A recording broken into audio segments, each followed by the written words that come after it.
Oke, baik. Jadi hari ini kita masuk ke materi baru, teman-teman. Kalau kemarin kita sudah membahas yang ini ya, user define, enumerated dan subrank. Hari ini kita masih lanjut tipe data di Pascal ya, pertemuan ini dan pertemuan yang akan datang. Untuk yang pertemuan ini kita masuk ke tipe data yang terstruktur ini, structure. Kita mulai dari array ya, yang pertama ini. Apa itu array?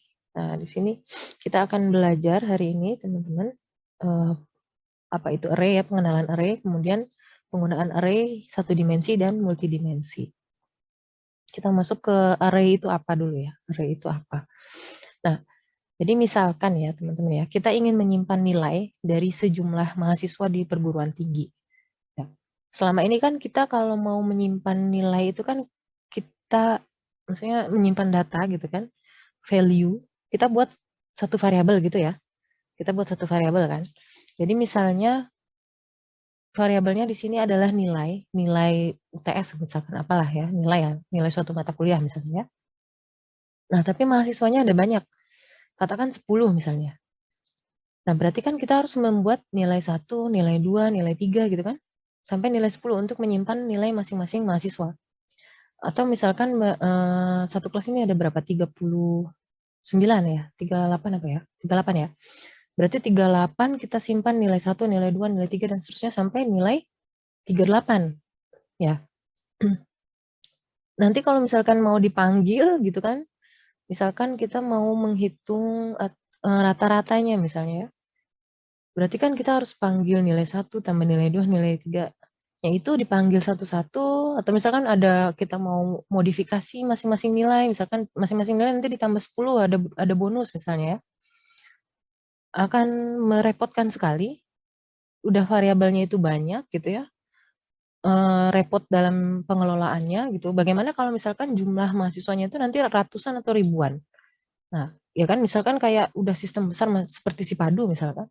Kan itu udah bukan 1-2 nilai lagi kan. Mahasiswa semuanya, terus ada nilai setiap mata kuliah itu ada nilai UTS, nilai UAS, nilai tugas, nilai kuis gitu kan. Kan hitung-hitungannya udah lebih kompleks lagi.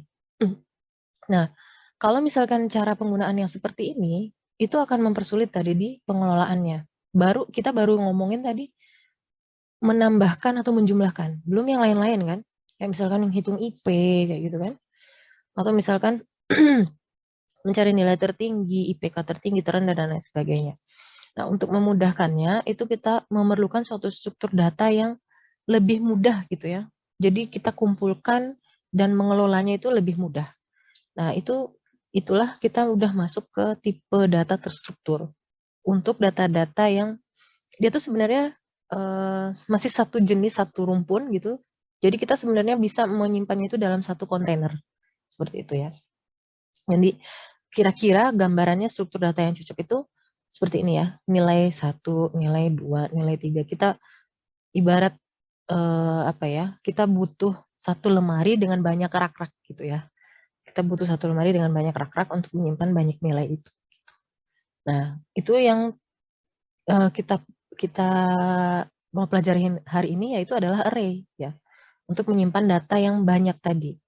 Jadi array itu adalah sekumpulan variabel yang memiliki tipe data yang sama dan dinyatakan dengan nama yang sama. Nah, perhatikan di sini teman-teman, keyword ini penting sekali, tipe datanya yang sama. Jadi kalau misalkan di sebuah array itu kita menyimpannya integer ya, maka integer semua isinya. Dari rak pertama sampai rak terakhir itu isinya integer semua, seragam. Kalau karakter ya karakter semua, gitu ya. Jadi array itu merupakan konsep yang penting dalam pemrograman. Ini teman-teman harus pahami banget karena seterusnya ini akan digunakan bukan hanya di Alpro ya. Dimanapun bahasa pemrograman apapun teman-teman nanti gunakan, di mata kuliah apapun, di pekerjaan apapun nanti pasti array ini akan digunakan. Karena array ini memungkinkan untuk menyimpan data maupun referensi objek dalam jumlah banyak dan terindeks. Tidak mungkin kita itu mengelola data itu hanya sedikit nanti di program kita itu. Pasti jumlahnya banyak. Variabel-variabel yang tipe data sederhana itu tadi malah justru dipakainya itu sedikit. yang akan lebih banyak kita gunakan justru yang terstruktur. Nah, kalau di dalam Pascal, array itu menggunakan indeks integer, ya. Jadi masing-masing pemrograman, bahasa pemrograman nanti beda-beda. Ada yang indeksnya itu dimulai dari 1, ya. Kalau misalkan di Pascal, elemen pertamanya itu defaultnya itu mulainya indeksnya 1. Jadi array itu tadi seperti yang saya sampaikan ya teman-teman. Kalau misalkan tipe data sederhana itu ibarat satu kotak aja, satu kotak, udah kita simpan nilai di situ. Tapi kalau misalkan array itu seperti lemari, kebayang ya, lemari buku yang ada kotak-kotak, banyak kotaknya gitu ya, seperti apa sih, locker, seperti locker. Jadi sebenarnya dia satu lemari, tapi kan ada banyak slot untuk kita menyimpan uh, nilai, gitu ya. Kita menyimpan nilai atau value tadi. Nah, masing-masing locker itu dinomori gitu kan, untuk nanti kita mau mengambil isinya. Nah, nomornya itu kalau di Pascal defaultnya itu dimulai dari 1. Tapi sebenarnya tidak harus mulai dari 1, yang penting dia integer. Kalau misalkan mau mulai dari minus pun boleh, dari 0 pun boleh gitu ya. Defaultnya dari 1. Jadi locker nomor 1, 2, 3 dan seterusnya sampai dengan n. Gitu ya. Nanti kalau di bahasa pemrograman lain bagaimana Bu? Ada yang mulainya dari 0, ada yang boleh dinamain misalkan pakai karakter misalkan. Misalkan ini locker pakai nama mahasiswanya, misalnya ini locker Andi, ini locker Budi. Jadi manggil array-nya itu by karakter atau by string, itu juga bisa. Tapi di Pascal dia menggunakan integer dan defaultnya itu dimulai dari indeks 1. Nah, jadi dengan kata lain array itu adalah variabel yang dapat menampung sejumlah data. Sejumlah data berarti ada n data ya. Kita hanya membuat satu variabel, tapi canggihnya variabel ini bisa menyimpan banyak data sejumlah n data. Beda dengan integer biasa atau tadi yang tipe data sederhana, karakter, real, itu hanya satu aja yang kita simpan. Nah, tapi di sini catatannya adalah tipe datanya itu sama. Dan namanya juga sama ya. Jadi satu locker itu satu nama. Jadi misalkan tadi namanya nilai. Ya udah berarti nilai 1, nilai 2, nilai 3, nilai sampai dengan nilai ke n. Namanya sama. Kita hanya indeksnya aja yang berbeda. Gitu ya, indeks penyimpanannya itu. Nah, jadi ditandai penyimpanannya itu tadi dengan suatu indeks pada masing-masing elemen. Kalau tadi locker itu kita nyebutnya apa ya? Rak atau slot, kalau di dalam array itu kita menyebutnya elemen. Jadi elemen 1, elemen 2, elemen 3 sampai dengan elemen ke n. Nah, cara mendeklarasikannya bagaimana? Mendeklarasikan variabel array dengan tipe data yang diinginkan itu caranya hampir sama dengan mendeklarasikan variabel biasa. Misalnya untuk mendeklarasikan variabel bertipe integer dapat dilakukan dengan cara seperti ini ya. Var x, jadi ini nama array-nya. Biasanya kan var x titik 2 tipenya gitu kan ya, tipenya. Nah, sekarang ada tambahan ini nih. Array, nah ini panjang indeksnya ini ya. Berarti ini kita menyediakan 10 elemen. Elemen 1, 2, 3 sampai dengan 10. Mirip seperti apa ya? Sapreng ya. 1 titik-titik 10. Berarti ini indeks pertamanya 1, indeks terakhir itu 10. Array 1 sampai 10 of. Ini tipenya apa? Mau integer, mau real, mau string, boleh di sini di karakter ya. Ini bisa kita deklarasikan di sini. Jadi ini sudah jadi sebuah array dengan nama X, panjangnya 10, indeksnya mulai dari 1, indeks terakhir sampai 10, tipenya integer berarti elemen ke-1, kedua, ketiga sampai ke-10 itu isinya integer semua. Kalau kita isi yang lain, nggak bisa. Gitu ya. Nah, indeks array itu yang ini ya, indeks yang ini nih, itu bisa diisi oleh semua tipe data skalar. Tapi tadi defaultnya sebenarnya kalau defaultnya itu integer. Tapi bisa kita ganti dengan tipe data yang lain. Apa tipe data skalar yang lain yang selain integer? Ada karakter ya, ada boolean kan. Nah, semuanya bisa kecuali real. Kalau real nggak bisa. Karena apa ya? Harus bisa dicacahkan. Locker atau elemen nomor 1, elemen nomor 2 gitu. Jadi supaya bisa dicacah.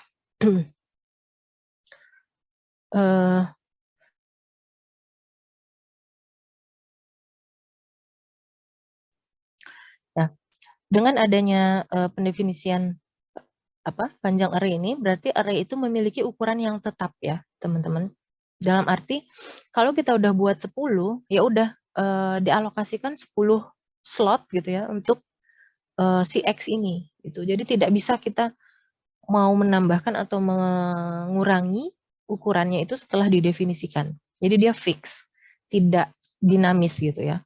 Misalkan kita udah definisikan 10, ternyata terpakai hanya 3, ya udah, yang 7 lainnya kosong tapi tetap dialokasikan memorinya itu 10 yang terpakai gitu ya, 10 ukuran integer.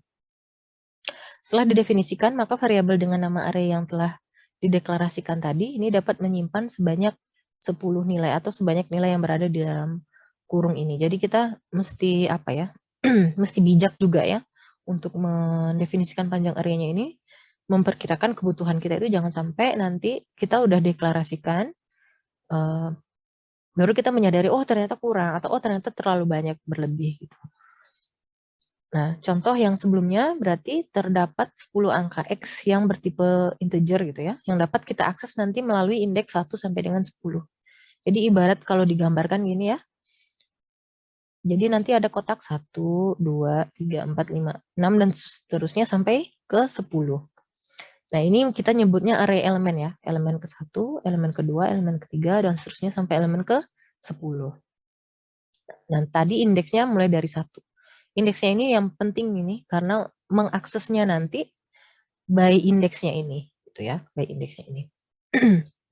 Nah, setelah pendefinisian array, maka memori akan dialokasikan untuk menyimpan data dari array tadi. Besar memorinya itu tergantung tipe datanya dan jumlah elemen array yang didefinisikan. Masih ingat ya, di awal kita pernah bahas ukuran integer itu berapa byte, gitu kan? Ukuran real berapa byte, boolean berapa byte. Nah, itu ukuran itu dikalikan dengan jumlah elemennya. Itu sebanyak itulah memori yang dialokasikan untuk si array tadi. Ya kalau dihitung-hitung sebenarnya memorinya itu sebenarnya sama kalau misalkan kita buat X1, var X1, var X2, var X3, var X10 sebenarnya sama ya. Tapi pengelolaannya nanti akan jauh lebih gampang kalau misalkan kita menggunakan array. Gitu ya. Untuk mengaksesnya, untuk memanipulasi datanya itu akan lebih gampang dibandingkan dengan kalau kita simpan dengan satu-satu variabel. Gitu. Nah, contoh ya, kita lihat contoh-contoh deklarasi variabel pada array ya. Variabel array 1. Nah, di sini array-nya ini panjangnya berapa ini di sini? 10 ya. Sama yang ini yang tadi ya. Cuma ganti nama kan? Ganti nama array 1. Ini panjangnya 10, tipenya integer. Nah, kemudian array 2. Nah, ini indeksnya tadi saya bilang nggak harus sebenarnya dari 1, nggak harus. Boleh dari minus nih. Minus 20. Berarti panjangnya berapa ini? Minus 20 sampai ke minus 1 itu 20 ya. Terus ditambah 0, ditambah 8. 29 ya. Harusnya ada 29 elemen yang isinya itu real. Kemudian array ketiga itu A sampai Z. Nah, berarti kan ini karakter nih. Berarti elemennya itu namanya A, B, C, D sampai dengan Z. Nanti manggilnya bukan pakai 1 sampai 10 tapi A, B, C. Bisa seperti itu ya. Penamaannya pakai A sampai Z karakter. Kemudian nilai huruf. Ini variabel array juga ini, array namanya nilai huruf. Panjangnya 1 sampai 5. Panjangnya 1 sampai 5. Isinya karakter. Jadi ini isinya karakter, nanti jangan sampai keliru ya teman-teman. Ini bukan tipe data. Kalau yang ini ukuran. Berarti ini ada 5 kotak. Isinya nanti karakter. Nggak bisa diisi dengan integer. Isinya A, B, C atau ya apapun ya alfabet gitu ya. Jadi ini ukuran. Kalau yang ini ukuran, bukan tipe data yang nanti di dalam elemennya itu bukan. Tipe data yang bisa kita isi di dalam elemennya itu adalah ini. Ini ya. Ini adalah cara memanggilnya saja. Ukuran dan cara memanggilnya. Misalkan ini array byte. Oh, kok bisa byte? Bisa, byte itu kan berapa? Byte itu kan subrank 0,255 kan? Kan panjangnya 256. Nah, of character berarti ini variabel X ini variabel X ini ukurannya 256, indeksnya dari 0 sampai 255, isi di dalamnya itu apa? Karakter. Boleh mau A, B, C, dan seterusnya sampai Z. Gitu ya. Lalu misalkan ini variabel jumlah. Jumlah ini array. Nah, ini apa ini? Tipe data apa ini yang ini? Enumerate, Bu. Nah, ya, ini kan terlihat familiar kan? Ini enumerate, enum ya ini ya. Berarti Jan, Feb, berarti apa? Kita punya 2, 3, 4, 5, 6 kotak. Kotak pertama namanya Jan, kotak kedua namanya Feb. Nanti manggilnya berdasarkan nama kotaknya itu ya. Kotak ketiga namanya Mar, kotak keempat April, dan seterusnya sampai kotak keenam Jun. Isi masing-masing kotak itu apa? Bilangan real. Ya. Jadi indeks array-nya itu tadi bisa integer, bisa dimulai dari 1, bisa dimulai dari minus, bisa karakter, bisa subrank, bisa byte seperti ini, bisa enum. Apapun kecuali real ya. Apapun kecuali real, ingat. Oke. Untuk mengakses elemen array, kita bisa menggunakan indeksnya, gitu ya. Contoh di sini tadi mirip yang tadi, ini x-nya ketinggalan ya. Var x array 1 sampai 10 of integer. Artinya kan ada 10 elemen ya, ada 10 elemen di mana masing-masing elemen itu bisa kita isi dengan bilangan integer. Nah, cara mengaksesnya tadi kan karena dia ada 10 kotak gitu kan. Gimana cara mengakses kotak-kotak ini, elemen-elemen ini?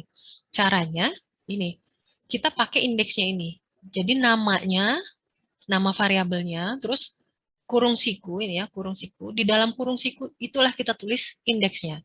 Jadi kalau contoh yang ini, karena labelnya itu 1 sampai 10, jadi kita bisa akses X1 gitu, artinya mengakses elemen ke-1. X2 artinya mengakses elemen ke-2, X3 gitu ya, X6 dan seterusnya. Nah, di sini misalkan X1 kita panggil terus kita isi 10 isinya. Oh, oke, berarti kotak pertama, elemen pertama udah diisi 10 gitu ya. X2 sama dengan X1 kurang 5. Jadi berapa isi elemen kedua? 5. 5, ya. Terus isi elemen ketiga? 15, Ibu. 15. Ya, 15. X2 itu tadi isinya 5, X1 isinya 10 gitu ya. Kalau kita right len X3 outputnya sama dengan 15. Berarti cara memanggilnya mirip seperti memanggil variabel yang biasa, cuma di sini tambahan karena variabel itu isinya banyak, kita harus lebih spesifik ya, alamatnya itu di mana gitu kan. Ya. Nah, ini kenapa error ini kalau misalnya kita panggil yang ini? X6 sama dengan 15, error. Kenapa kira-kira? Ini kurang titik koma ya. Ya, kurang titik koma di sini. Kira-kira kalau misalnya saya panggil kotak atau elemen yang di luar yang dideklarasikan, misal X0 atau X-2 misal, atau X11, kira-kira apa yang terjadi? Nanti dicoba ya, dicoba dijalankan di compilernya, kira-kira kalau misalnya kita panggil elemen array di luar yang rank yang dideklarasikan, itu error atau misalkan keluar sebuah nilai default. Gitu. Jadi teman-teman coba ya. Nah, perlu diingat juga teman-teman bahwa indeks array itu tidak selalu angka, ya kan? Tadi bisa karakter, bisa enum gitu kan. Bisa apapun, yang penting ordinal. Nah, jika indeksnya bukan angka nanti menyesuaikan dengan jenisnya masing-masing, ya. Menyesuaikan dengan jenisnya masing-masing. Contohnya misalkan ini tadi ya, karakter ya kan, ada A sampai Z ini. Maka ini contohnya ya, juga karakter berarti ini ada 10 kotak array, 10 elemen ya. Kita namai A, B, C sampai J. Kalau ini tadi kan 1, 2 sampai 10. Sekarang kita ganti labelnya itu pakai karakter. Isinya sama-sama integer nih, isinya sama-sama integer. Nah, nanti cara memanggilnya beda. Kalau misalkan ini tadi pakai angka, di sini pakai karakter jadinya kan manggilnya NA. Terus right len NA gitu ya. NB, NC, dan seterusnya sampai NJ. Gitu. Sampai sini nyambung ya, teman-teman ya. Nah, kita lihat contoh-contoh penggunaan array ya. Yang pertama ini ada array dengan nama nilai di sini ya. Ini juga panjangnya 10, tapi indeksnya mulai dari 0 kebetulan ini ya, 0 sampai 9. Nah, jadi memanggilnya nilai 0 misalnya, nilai 1, kita isi satu-satu. Tadi kan baru dideklarasikan. Sampai sini kan baru dideklarasikan. Isinya kan belum ada. Nah, kita isi satu-satu misalnya. Nilai 0 isinya 23, nilai 1 isinya 13, nilai 2 98, nilai 3 106 misalnya, dan seterusnya. Ini kalau dicetak, maka outputnya adalah 23, 13, 98, 106. Perlu diperhatikan bahwa inisialisasi isi array ini tidak harus berurutan ya, teman-teman ya. Misalkan mau ngacak gini ya, mau isi yang nilai 3 dulu misalnya. Berarti ini kotak keempat ya, kotak keempat karena array-nya mulai dari 0. Kita mau isi nilai keempat, baru nilai ke terakhir, nilai ke-10, nilai ketiga. Jadi secara tidak berurutan bisa juga. Tidak harus berurutan. Berarti kalau seperti ini, maka ketika dipanggil nilai 1, belum ada isinya ya harusnya ya. Nilai 1 belum ada. Nilai berapa lagi? Nilai 4, 5, 6, 7, 8 juga belum ada kan. Ini kalau dijalankan kira-kira gimana ini? Kalau nilai 7 ini dicetak, outputnya apa? Nanti dicoba ya. Kalau misalkan belum diinisialisasi, dicetak itu harusnya apa keluarnya? Error kah atau nilai default kah? Ada nilai default kah atau gimana? Nanti dicoba ini teman-teman. Nah, salah satu enaknya nih pakai array itu adalah kita bisa melakukan array loop. Apa itu? Kita bisa menelusuri ya, menelusuri kotak-kotak tadi yang ada di dalam array itu dengan cara melakukan iterasi ya, dari elemen pertama, kedua, ketiga, dan seterusnya sampai dengan terakhir. Nah, itu yang saya bilang memudahkan kita kalau kita mau memanipulasi data itu, data di dalam array itu. Jadi contohnya misalnya ini ya, kita punya array dengan nama n, yang panjangnya 10 ya ini, indeksnya 1 sampai 10, isinya integer. Nah, ketika kita mau menginisialisasi, mau ngisi elemen ke-1, kedua, ketiga, sampai dengan ke-10, nah kita bisa lakukan iterasi atau loop ya, for i sama dengan 1 sampai 10, kita akses ya, ni, ya, nyambung ya sampai sini ya. Kenapa ni?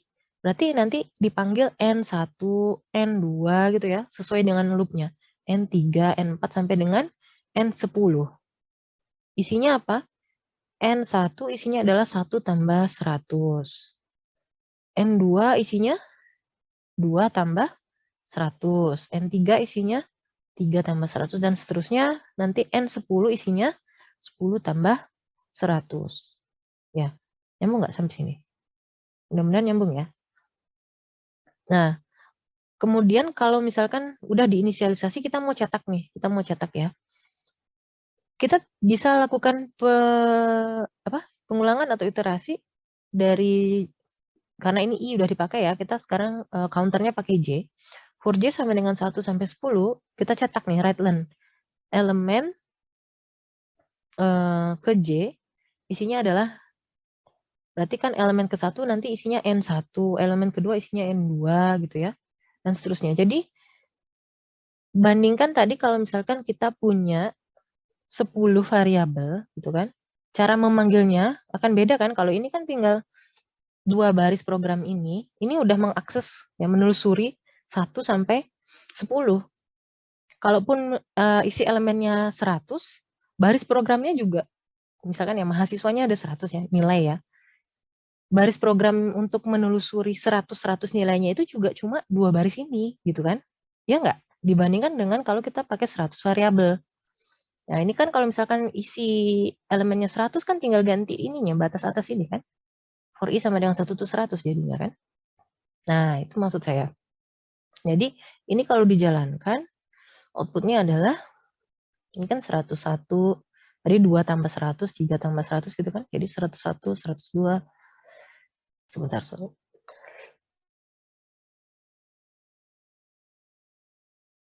Ini oleh-oleh ini nih, mudik, batuk pilek.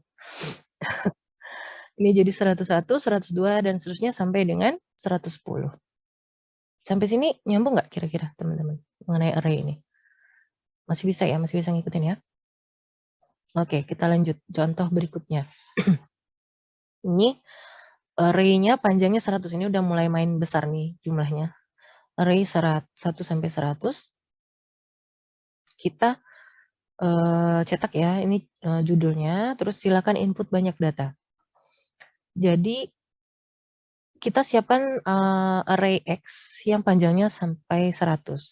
Tapi kita minta user menginput, mau menyimpan banyak datanya itu berapa gitu ya. Kemudian kita simpan dalam N. For I sama dengan 1 sampai N, jadi sebanyak data yang mau disimpan oleh user tadi ya. Jadi program akan menerima inputan dari user, banyak datanya berapa, yang kemudian inputan user tersebut akan disimpan dalam bentuk array X. Jadi misalkan user mau menyimpan 20 misalnya ya, maka dari 1 sampai 20 kita baca program, nilai yang mau disimpan oleh user itu, kemudian itu disimpan di X ini. Jadi XI ini X1, X2, X3, dan seterusnya sampai X yang terakhir diinput oleh user, N. Gitu ya. Nah, jadi setelah disimpan, maka kita cetak for I sama dengan 1 to N do write ya, ditulis ke samping gitu. Program akan menampilkan isi dari array X yang telah disimpan oleh user tadi. Nah, cuma kekurangannya di sini adalah kalau misalkan usernya itu menginput lebih dari 100 ya nggak bisa ya. Jadi kekurangannya array tadi adalah dia statis. Kita tidak bisa, misalkan udah deklarasiin 100, tiba-tiba kita mau tambah jadi 200, nggak bisa. Kalau udah dideklar 100 dari awal, ya dia 100. Terus kalau misalkan tadi user hanya menyimpan 20, 30, maka yang 70-nya lagi kosong gitu ya. Kalau terpakai 30, 70-nya itu tetap disediain memorinya, tapi tidak terpakai. Gitu. Nah, array itu juga bisa kita simpan menjadi konstanta, tidak hanya variabel ya. Suatu array itu tidak hanya dapat dideklarasikan sebagai variabel, tapi juga dapat berupa suatu konstanta. Jadi deklarasinya bagaimana? Sama seperti variabel kan? Cuma dideklarnya di bagian konstanta. Di sini ya, const gitu ya. Jadi perbedaannya hanya nanti nilainya tidak bisa dimodifikasi saja gitu. Sedangkan cara deklarasinya sama saja kayak tadi ya. Misalkan X gitu. Array panjangnya 1 sampai 5, berarti ada 5 kotak gitu ya. Isinya integer. Nah, kita udah isi nih 6, 25, 375, 5, 2 misalnya gitu ya. Nah, ini nanti tidak bisa dimodifikasi. Selebihnya deklarasinya sama. Misalnya ini panjangnya 3 isinya byte. Kalau ini panjangnya 3 isinya word. Ini isinya short integer, long integer. Ada yang kita isi real, ada yang kita isi boolean misalnya. Ini isinya, ini 12 kotak isinya string 3.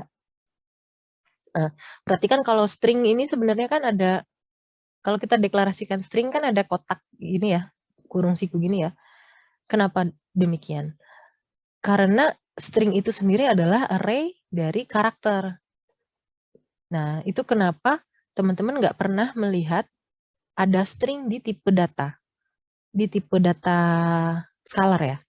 Itu kenapa nggak ada string? Adanya kan char ya, adanya karakter kan. Nah, karena apa? Karena string itu array dari karakter kalau di Pascal. Itu. Nah, jadi itulah kenapa terjawab ya. Mungkin selama ini ngelihat kenapa kalau deklarasi string itu ada ngecem kurung sikunya ini terus panjang karakternya gitu kan. Ya itu tadi, karena sebenarnya string itu adalah array dari karakter, array of character. Jadi kalau ini berarti di dalam array ini ada array lagi sebenarnya ya. Jadi ada 12 kotak, 1, 2, 3, dan seterusnya sampai 12. Isi masing-masing kotak itu adalah string yang panjangnya terdiri dari 3 karakter. Yaitu Jan, ini ya, Feb, Mar, dan seterusnya sampai Des.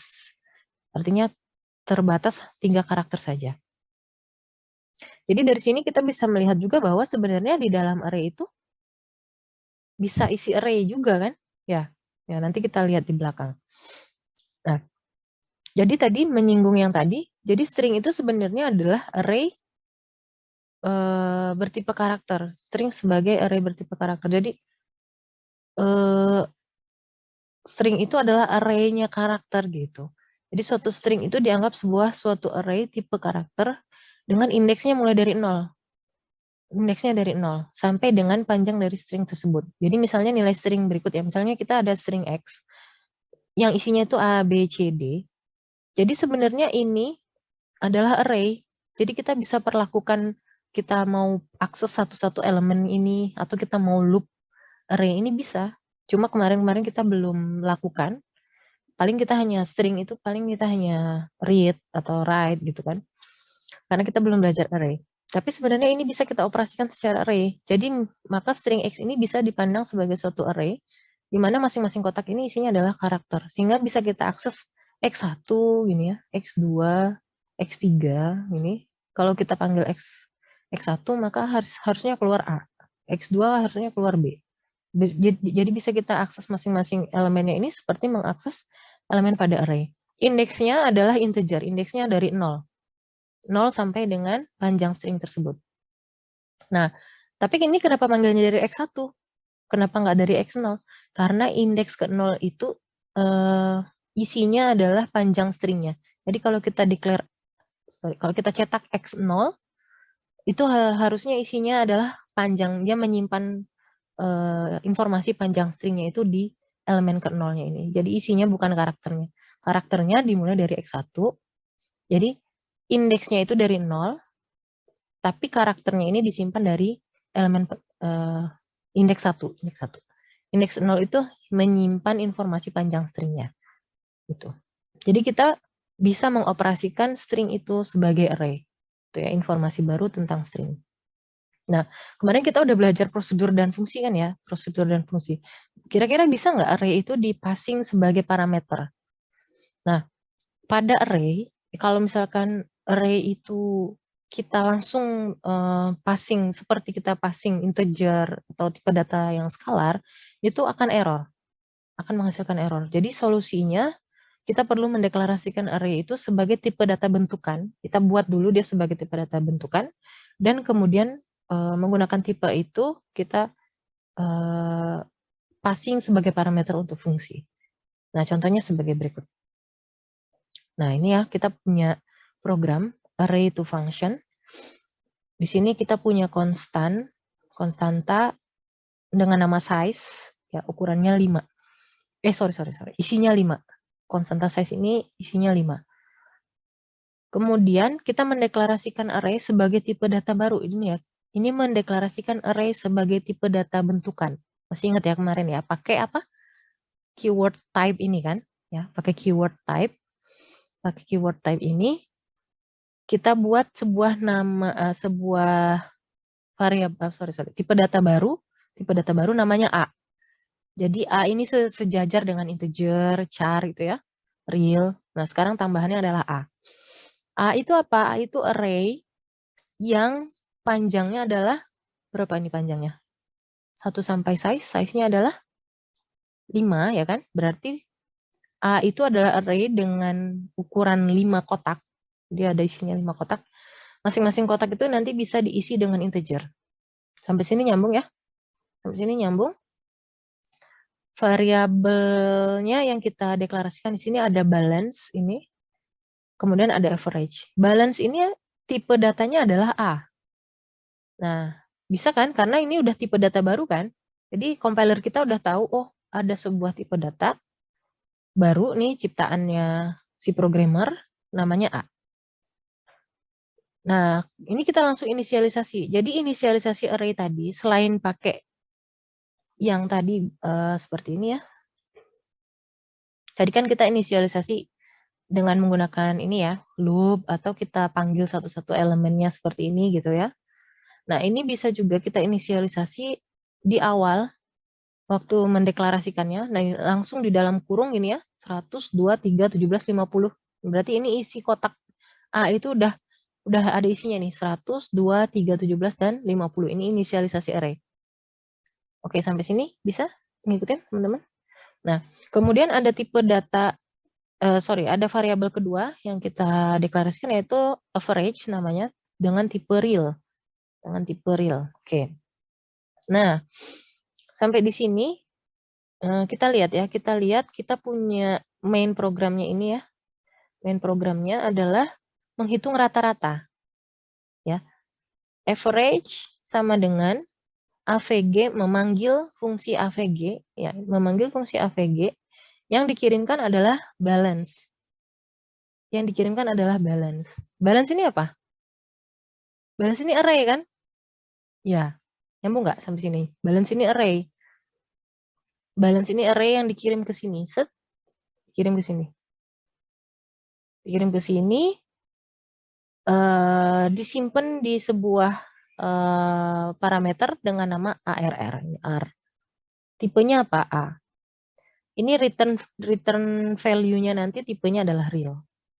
Nah, di sini kita hitung ininya ya, rata-ratanya. Gampang kan, tinggal di looping array-nya dari 1 sampai ukurannya gitu kan, dijumlahkan, sum, dijumlahkan, terus nanti total sum terakhir itu dibagi size-nya.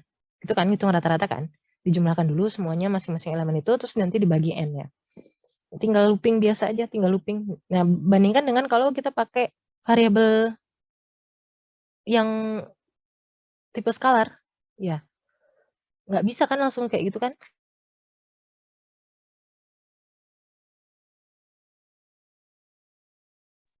Kalau kita pakai yang tipe data yang scalar kan, kalau mau menjumlahkan gimana? Misalkan kita mau menghitung rata-rata ada 100 variabel misalnya. Berarti kan var 1 tambah var 2 tambah var 3 gitu kan. Tambah var 4. Teman-teman harus menuliskan satu-satu gitu kan. Memanggil satu-satu. Tambah var 100. Nanti dapat sumnya baru dibagi 100.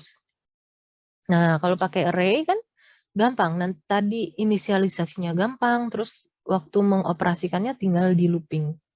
Hanya butuh 2 baris gitu. For i sampai sama dengan 1, misalkan size-nya 100 misalkan.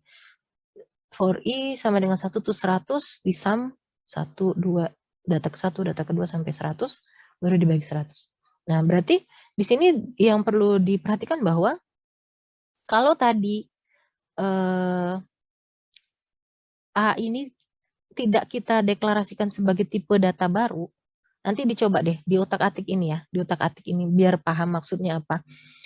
Misalkan ini balance ini langsung, ini balance ini teman-teman coret, teman-teman komen yang balance ini ya, teman-teman komen balance ini. Kemudian A ini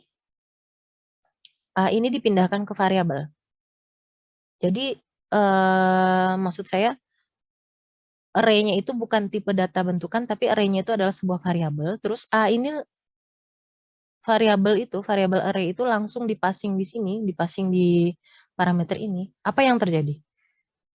Itu error gitu ya. Jadi array itu nggak bisa langsung dilempar di Pascal ya, di Pascal. Kalau di bahasa pemrograman lain ada yang bisa, ada yang tidak. Di Pascal itu kalau kita mau passing lockernya itu ya, misalkan isinya 100, langsung dikirim gitu, nggak bisa. Sama si Pascal itu dia tidak bisa. Jadi yang bisa adalah array-nya itu dibuat dulu sebagai tipe data bentukan, ya. Terus kita buat variabel dengan tipe data array. Ya agak aneh sih ya. Kan sama aja padahal itu array-array juga gitu kan. Tapi caranya memang seperti itu di Pascal. Oke, sampai sini ada yang perlu saya jelaskan ulang, teman-teman?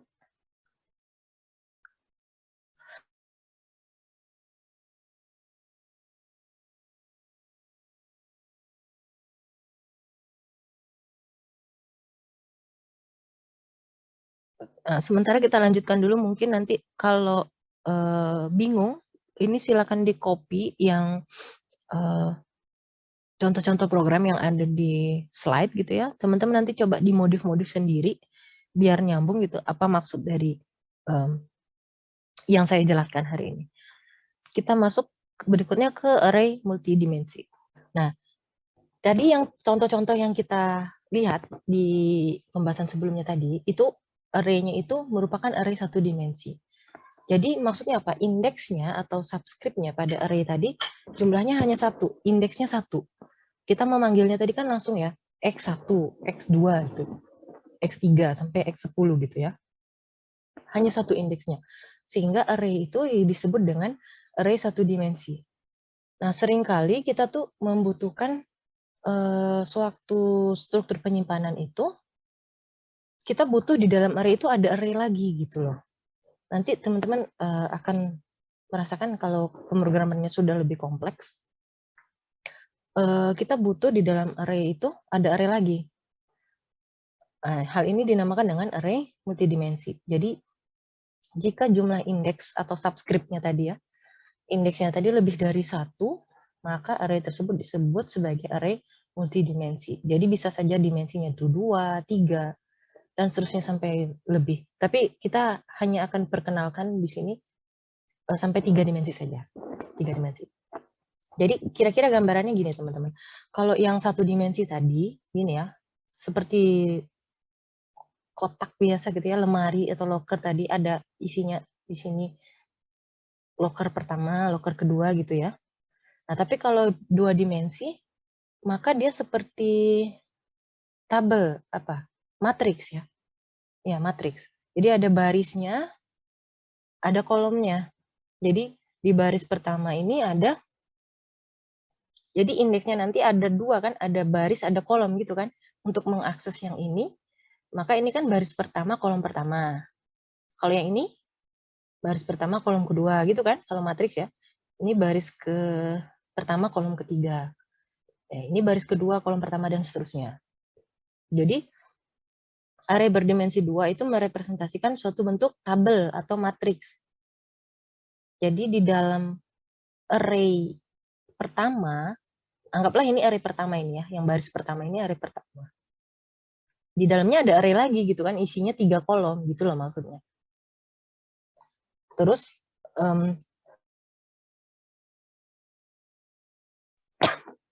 di array kedua ini, isinya ada 3, ada array satu dimensi yang isinya 3 gitu loh maksudnya.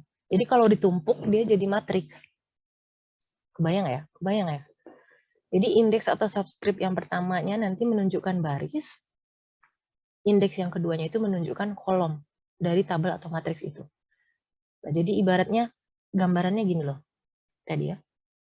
Anggaplah ini ada satu array, ini satu array ini ya, ini satu array. Misalkan A ya, misalkan A. A ini panjangnya 3. 1, 2, 3. Oke, ini array biasa yang tadi kita pahami. Tadi kan bisa isinya integer, bisa isinya karakter gitu kan, bisa isinya real. Nah, sekarang kita mau isinya ini, masing-masing kotak ini, isinya array. Nah, jadi kotak pertama, A1, isinya adalah array lagi ini. Array lagi, yang panjangnya juga 3. Kemudian, kotak kedua, A2, isinya juga array lagi, panjangnya 3. Kemudian, yang A3, isinya juga array lagi, panjangnya 3. Jadi ini kalau kita tumpuk gitu kan, kita satukan ini ya. Jadi matriks 3 kali 3. Jadi nanti memanggilnya adalah array A1 gitu ya. A1 di dalamnya kan ada ibarat gimana ya? Kalau kita buka kotak hadiah gitu, terus di dalamnya kan ada kotak lagi gitu ternyata kan. Di dalamnya ada 3 kotak lagi. Nah, jadi kita ketika mau memanipulasi datanya, kita harus lebih spesifik mau kotak yang mana. Ketika kita memanggil A1, ya kalau tadi karena isinya adalah satu integer saja, ketika kita panggil A1, ya udah, integer itu kan yang diakses. Nah, tapi sekarang isinya ketika kita memanggil A1, ternyata pas dibuka ada kotak lagi. Nah, jadi kita harus lebih spesifik memanggilnya A1 berapa nih, kotak yang mana. Jadi, kalau mau memanggil yang 2, maka A11 gitu. Nyambung nggak?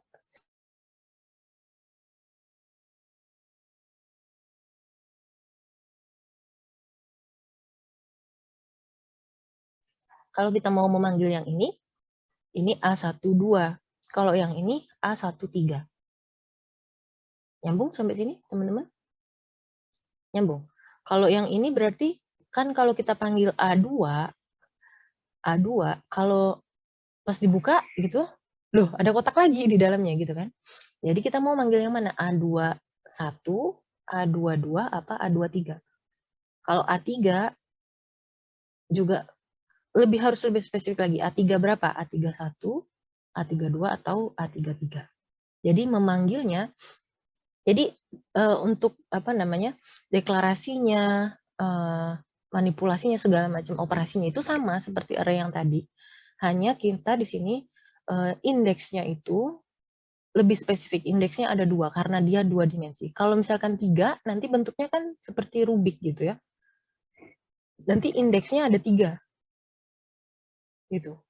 Baris apa tuh? Baris, kolom sama apa? Satu lagi. Jadi kayak XYZ gitu ya. XYZ gitu. Nah, kita lihat contohnya ya penggunaannya. Nah, misalnya kita tadi kan untuk yang array 1 dimensi kita mau menyimpan nilai tadi misalnya ya, nilai. Ada nilai 1000 mahasiswa misalnya.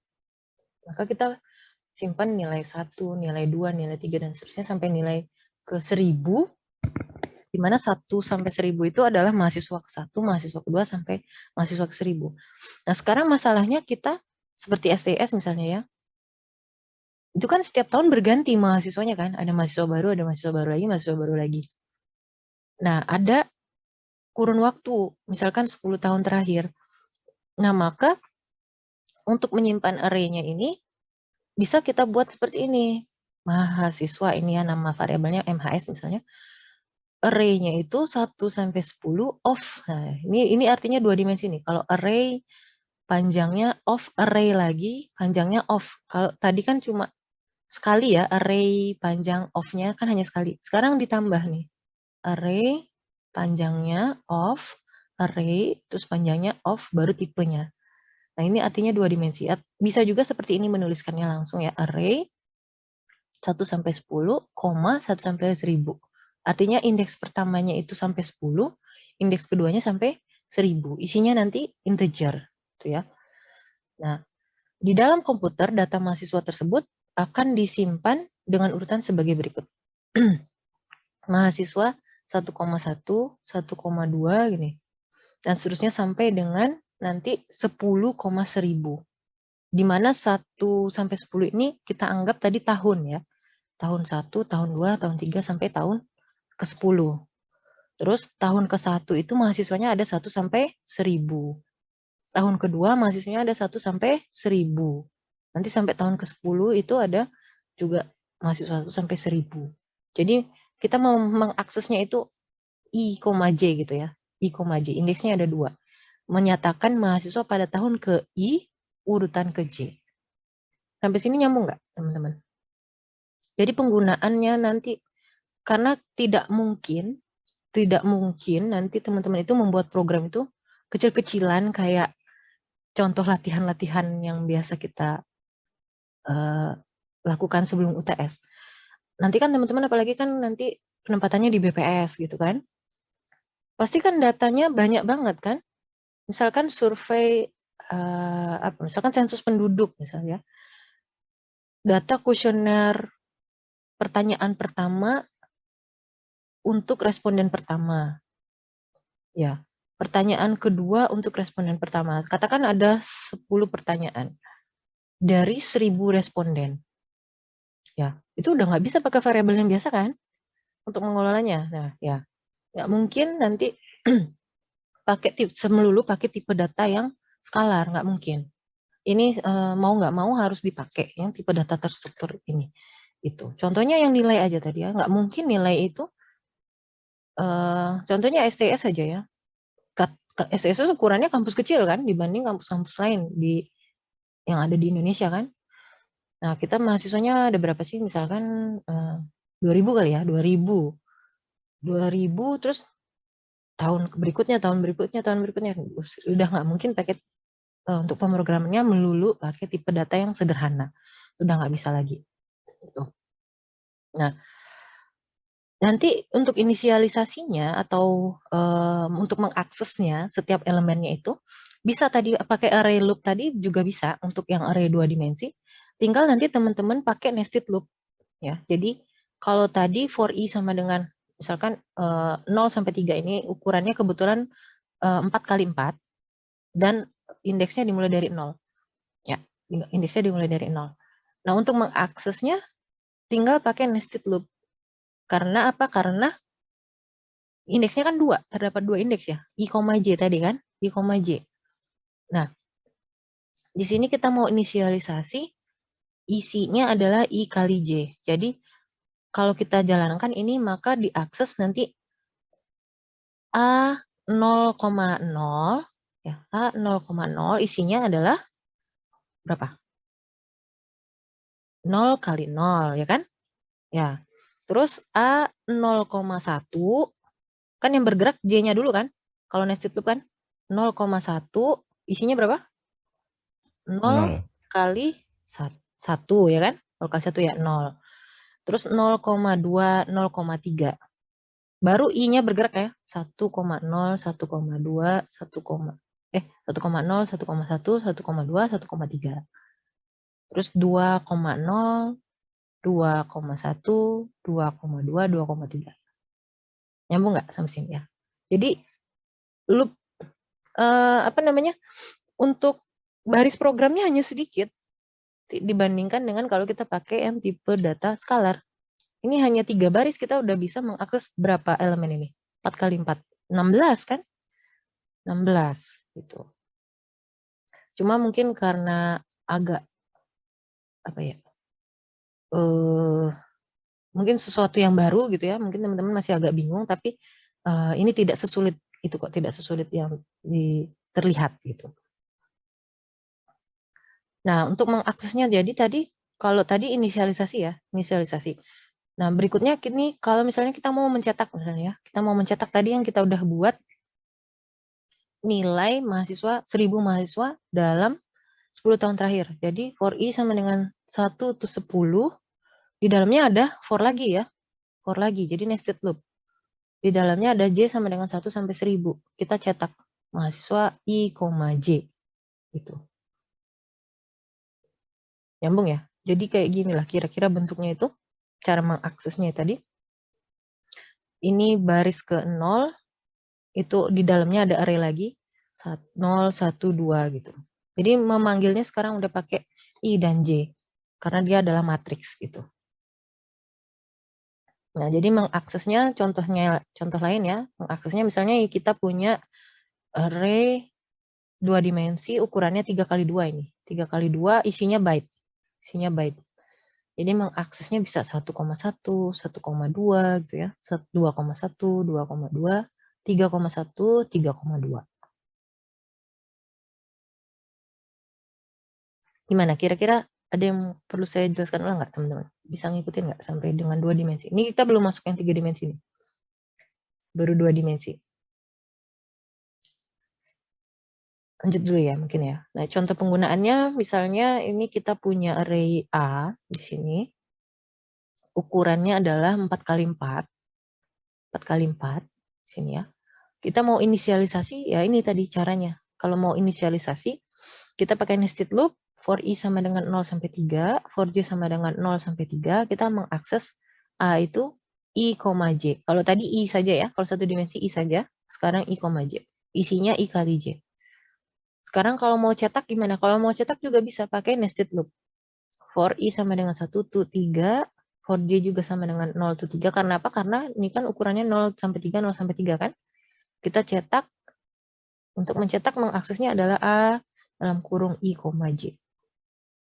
Itu ya. Ini kalau kita cetak outputnya kira-kira kan seperti ini. Ukurannya adalah 4 kali 4, maka 0, 0, 0, 0. Ini baris ini 0, 1, 2, 3. Terus berikutnya i berikutnya 0, 2, 4, 6. I berikutnya 0, 3, 6, 9. Sampai sini ada yang mau ditanyakan dulu sebelum masuk ke 3 dimensi?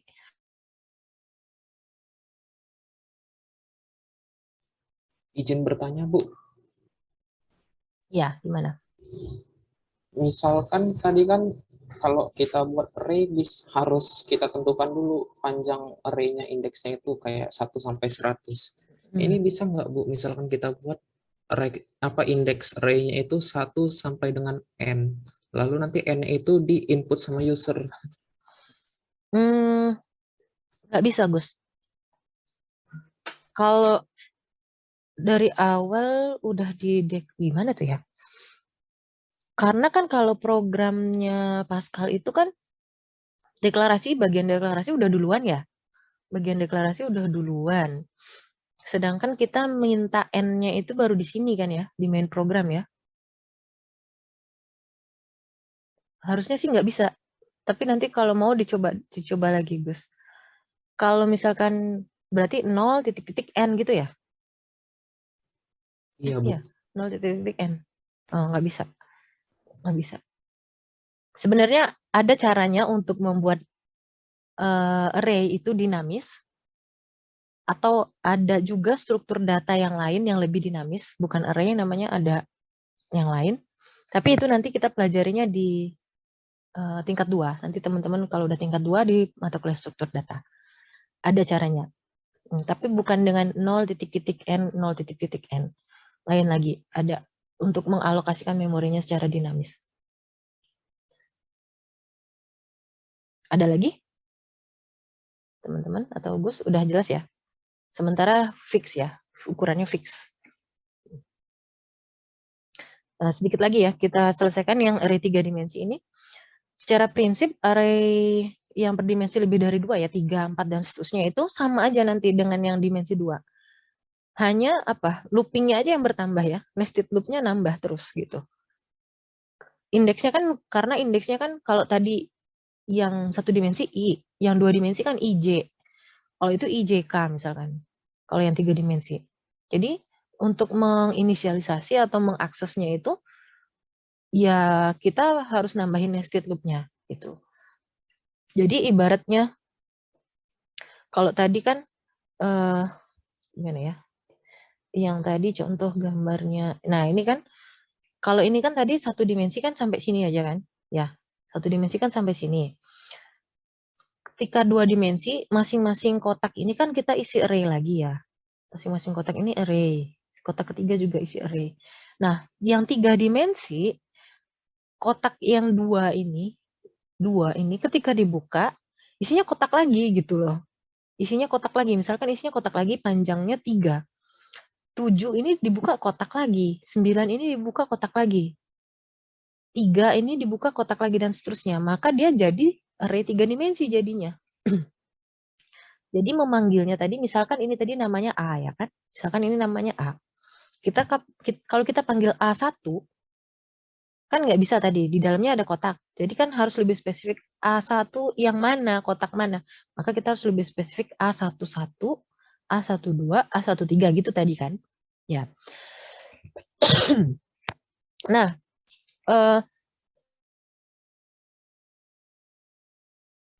bayangkan misalkan di dalam 2 ini, ketika kita mengakses ya, A11, ketika kita mengakses A11, ternyata di dalam ini ada kotak lagi gitu.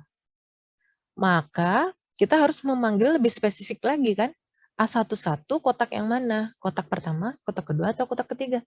Jadi kita harus lebih spesifik lagi, A111, A112, atau A113. Gitu seterusnya. Yang ini juga A121, A122, atau A123. Gitu. Jadi kalau ditumpuk, dia menjadi sebuah rubik seperti ini. Jadi kita mau mengakses ini A11, A12, A13, A21, A22, A23. Itu ya. Kalau yang ini berarti kan A21, A22, bener ya? Enggak. Baris berapa? Ini baris berapa sih? Ini baris pertama, kolom pertama, X, Y, Z-nya. Berarti kan ini ya, 111, 112, 113, 121, 122, 123, dan seterusnya nanti sampai 311, 312, 313. Indeksnya aja yang bertambah gitu. Sampai sini bisa ngikutin nggak teman-teman? Indeksnya bertambah jadi 321, 322, 323. Ada berapa macam nih kombinasinya? Semuanya. Nah, contoh penggunaan array 3 dimensi ya. Misalnya di sini kita punya nilai, masih nilai tadi ya, masih nilai. Kita simpan dalam sebuah array 3 dimensi. Ukurannya adalah 2 kali 3 kali 4. 2 kali 3 kali 4. Perhatikan kenapa 2, karena ini mulai indeksnya dari 0. Ya. 0 sampai 1, 0 sampai 2, 0 sampai 3. Jadi ukurannya 2 kali 3 kali 4. Kita mau mengakses nilai 002. Bisa kita akses juga nilai 1, 2, 3. Gitu. Kalau misalkan bingung, mungkin bisa pakai nama apanya ini. Indeksnya ini pakai karakter juga boleh ya. Misalkan lebih spesifik ke nilai, itu nilai untuk menunjukkan nilai mahasiswa ke 1, ke 2, sampai ke 1000, tahun, kelas misalnya gitu ya. Untuk kelasnya bisa pakai A, B, C, sampai Z. Tahunnya bisa dibuat jangan 1 sampai 10, misalkan 2000, 2001, 2002, sampai 2010. Bisa gitu kan. Tadi kan untuk deklarasi array kan tidak harus selalu menggunakan integer seperti ini. Bisa yang lebih informatif. Supaya teman-teman nggak bingung waktu memanggilnya. Ini kalau dijalankan ya outputnya 2 dan 999. Gimana? Sampai sini ada yang perlu saya jelaskan ulang nggak tadi? Yang dari awal sampai ke sini, teman-teman. Boleh atau ada yang mau tanya? Atau udah Ibu, pusing? saya Ya izin gimana? tanya. Ya gimana? Berarti isi setiap elemennya itu boleh sama ya? Boleh, boleh, boleh. Boleh, Michelle. Misalkan Terima. kita mau isi 10, 10, 10 semua gitu, 100, 100 semua. Ya, boleh. Bisa. Ada lagi, teman-teman? Jadi sampai di sini apa itu array? udah ngalur ngidul kemana-mana. Nanti yang bagian awalnya lupa array itu apa. Jadi array itu sebuah kontainer gitu ya. Kontainer untuk menyimpan value. Kalau misalkan yang tipe data scalar itu kan hanya menyimpan satu value ya, satu nilai saja. Kita buat misalkan variabel A. Ya udah A itu hanya menyimpan berapa? Misalkan A itu integer. Berapa isinya? 10 kah? 100? Ya udah satu itu aja yang dia simpan gitu ya. Kalau array itu sebuah kontainer yang bisa menyimpan banyak nilai. Jadi dia menyiapkan banyak kotak gitu ya. Ibarat sebuah lemari locker tadi, ada banyak locker pertama, locker kedua, locker ketiga, dan seterusnya. Sampai ke N untuk menyimpan nilai yang banyak gitu ya. Banyak nilai, sejumlah N. Masing-masing kotak penyimpanan itu kita bisa akses menggunakan apa tadi? Menggunakan indeks ya. Menggunakan indeks. Indeksnya itu tadi bisa angka gitu ya, 1, 2, 3, atau bisa mulai dari minus, mulai dari 0 boleh, bisa karakter boleh, bisa enum boleh, yang penting bukan real. Original ya. Ukurannya itu juga fix. Kalau kita udah deklarasikan 100, ya udah 100. Mau kita nanti di programnya kepake cuma 20, tetap dialokasikan 100.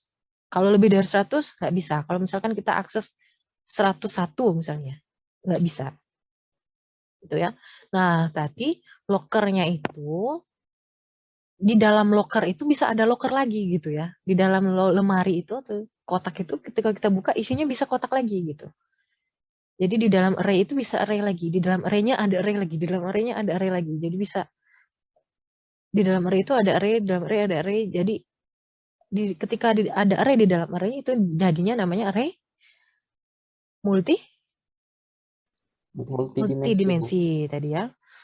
Perbedaannya hanya di cara mengakses indeksnya saja. Kalau indeksnya tadi, kalau yang satu dimensi, hanya satu aja alamatnya kan. I gitu ya, alamatnya 1, alamat 2, alamat 3, sampai 100 sampai N. Kalau multidimensi, kalau 2 dimensi, maka ada I, ada J-nya gitu kan. Kotak pertama, bagian mana nih gitu kan, di dalam kotak pertama tuh ada kotak lagi gitu. Kotak pertama, ada kotak lagi, jadi kita harus aksesnya I, J. Kalau 3 dimensi, maka I, J, K misalkan, atau X, Y, Z. Dan seterusnya kalau tambah lagi dimensinya, maka nambah lagi jumlah indeksnya. Gitu. Nanti dicoba-coba teman-teman ya, yang tadi di contoh-contoh yang ada di slide, teman-teman kopas atau ketik ulang di compiler, terutama yang passing parameter tadi sepertinya agak bingung, saya lihat wajah-wajahnya agak bingung tadi di bagian passing parameter itu, dipahami maksudnya apa. Kalau nggak di declare di type itu apa sih yang terjadi? Kalau nggak di declare di type, terus langsung sebuah variable array itu di passing parameter tuh apa yang terjadi? Gitu. Nanti dicoba-coba juga latihan ini supaya teman-teman lebih paham cara mendeklarasikan array itu, terus penggunaannya ya, misalkan kita mau menyimpan n angka, ini contohnya ya. Terus kita mau mencari elemen ke n/2. Nah, ini harusnya lebih gampang ini, jauh lebih gampang. Karena untuk mengakses itu tinggal pakai loop tadi ya.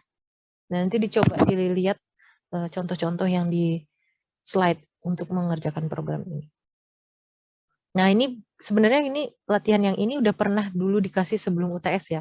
Tapi waktu itu nggak jadi kita kerjakan karena akan sulit kalau tidak menggunakan array. Nah, sekarang saya keluarkan lagi ini latihannya, buatlah program Pascal untuk mengetahui apakah sebuah bilangan merupakan bilangan prima atau bukan, mengacu kepada diagram alir berikut. Jadi pertama baca dulu bilangannya, terus kita simpan di X. Ya. Terus kita lihat, misalkan bilangannya itu berapa ya? 10 misalnya gitu ya. Terus kita lihat faktornya sama dengan 2. Faktor sama dengan 2, jumlah faktor sama dengan 0. Kita kan mau melihat ya jumlah untuk faktor dia habis dibagi 2, dia bilangan prima itu dia habis dibagi dirinya sendiri dan 1 ya, gitu ya, benar ya? Ya, dia hanya habis dibagi dirinya sendiri dan 1. Jadi kan kita ngelihat dia habis dibagi 2 enggak? Misalkan kita input 9 misal gitu ya. Dia apakah dia habis dibagi 2, 3, 4, 5, 6 sampai dengan dirinya sendiri gitu kan? Kita kan mau di loop terus kan? Nanti terus kita lihat kalau dia habis, misalkan tadi 9 ya, habis nggak dibagi 2? Oh tidak. Terus cek lagi habis nggak dibagi 3? Oh kalau habis dibagi 3, udah bukan kan? Coret kan? Harusnya kan dia tidak habis dibagi sampai dengan nanti di dirinya sendiri gitu maksudnya. Jadi kan kita harus ngecek 2, 3, 4. Misalkan kita input bilangannya berapa? 59 misal gitu. Kan kita harus ngecek kan dia harusnya tidak habis dibagi bilangan berapapun yang kurang dari dirinya gitu kan. Nanti coba dipahami lagi deh ini diagram alirnya ini. Terus dicoba dibuat untuk mengetahui apakah bilangan prima atau bukan. Dimanfaatkan array dan looping di sini. Oke, sampai sini ada